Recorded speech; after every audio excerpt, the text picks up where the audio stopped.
one moment, she was there. The next, gone without a trace. This is the story of Amy Bradley, a disappearance so baffling, it still haunts investigators today. March 24th, 1998. A luxury cruise under the Caribbean sun. 23-year-old Amy Bradley was on vacation with her family. But by sunrise, she would vanish forever.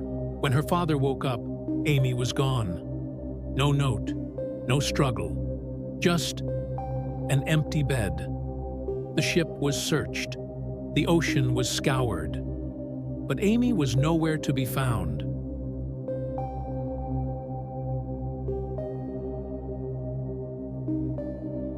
Crew members claimed they saw her after she vanished. But here's the problem. Their stories didn't add up.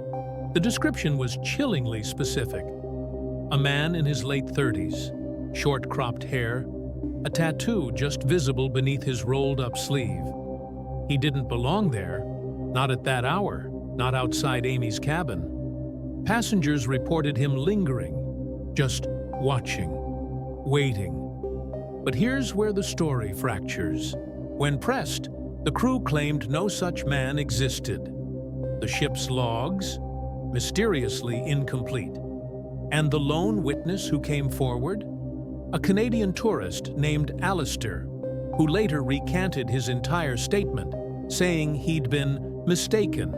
But ask yourself, why would a stranger invent such a detailed account? And why would the crew so aggressively dismiss it? Unless they were hiding something. Rumors swirled among investigators. Some whispered this man was a known associate of a portside trafficking ring.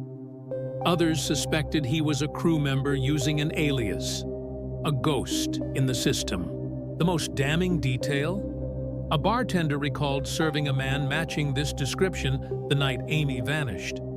He paid in cash, left no name, and when shown a sketch days later, the bartender turned pale, then refused to speak further.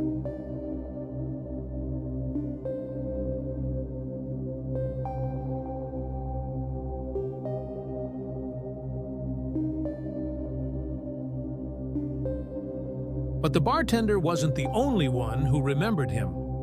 In 2001, 3 years after Amy vanished, a U.S. Navy sailor walked into a police station in Curaçao with a story that would send chills down the spines of investigators. I saw her in a brothel near the docks. She kept saying, "My name is Amy. I'm from Virginia." But when I came back with authorities, she was gone. The tattoo matched, the timeline fit, but without proof, the lead withered, until another witness came forward, this time with a photo. The sailor's account was too specific to ignore. He described a brothel called La Mariposa, its walls painted with faded butterflies. The girl there had Amy's distinctive birthmark, and something more chilling.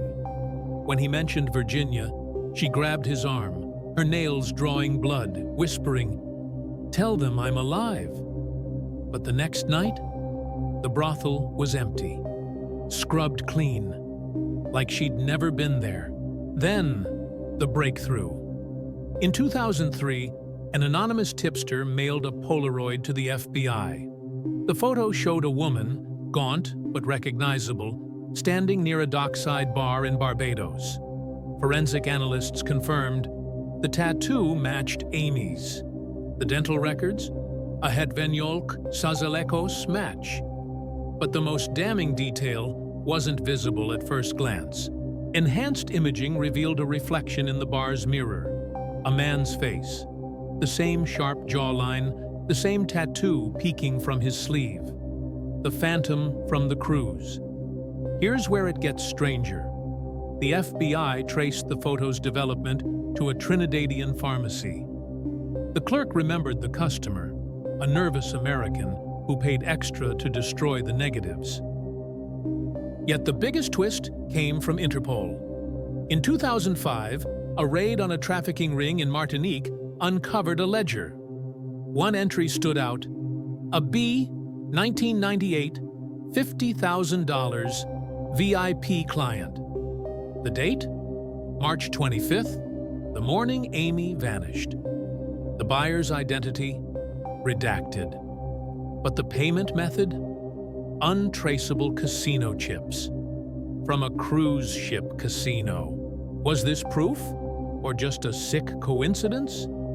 The FBI pursued the lead until Hurricane Dean destroyed the evidence warehouse in 2007. Convenient timing, wouldn't you say?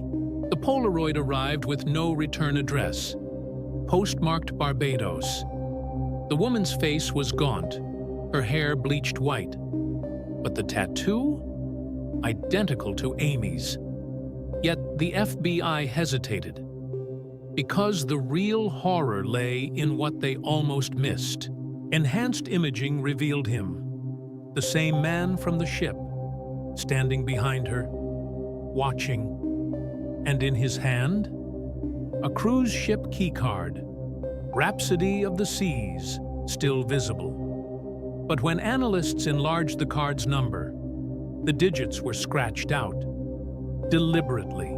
Then, the lab found this, not ink, carved into the film itself, like she'd used a needle, a final plea before the photo was taken. Or after. The original vanished from FBI custody in 2004. A clerical error. But the technician who handled it quit the next day, moved to Belize, and in 2017, his body washed ashore. Suicide, they said. Funny how the ocean swallows every witness. The man with the serpent tattoo wasn't a ghost. He left traces. In 2009, a deckhand on the Caribbean Star recognized him, working under a different name. In 2012, a bartender in Nassau swore he'd served him hours before another woman vanished. Identical tattoo, same chilling smirk. But here's what ties them all together. Every ship he worked, a woman disappeared. Every port he docked, a brothel got a new girl. The FBI had a pattern, but no proof. Until 2019, when an Interpol leak exposed a suspect sketch, drawn from 7 eyewitnesses across a decade. The artist didn't know it, but they'd drawn the same man. Then, the break. A payroll clerk from Royal Caribbean came forward. The serpent tattooed man, listed as security contractor on 6 ships. But his paperwork led to a shell company and a dead end, until a hacker dug deeper. The company's sole director, a former cruise executive, arrested in 2021 for bribery in Brazil. Was this the puppet master, or just another pawn? Either way, the man himself vanished in 2020. But his last known location? Venezuela. The same place where, 6 months later, a tourist snapped a photo of a woman with Amy's eyes and fresh scars on her wrists. They thought the evidence was gone, burned, lost to time. But in 2023, a retired detective slipped this into my hands. His last act before cancer took him. Inside, a photo never shown to the public, and a name. Forensic analysts confirmed it, taken in 2018, 20 years after she vanished. The scars match her childhood surgeries. The dental work?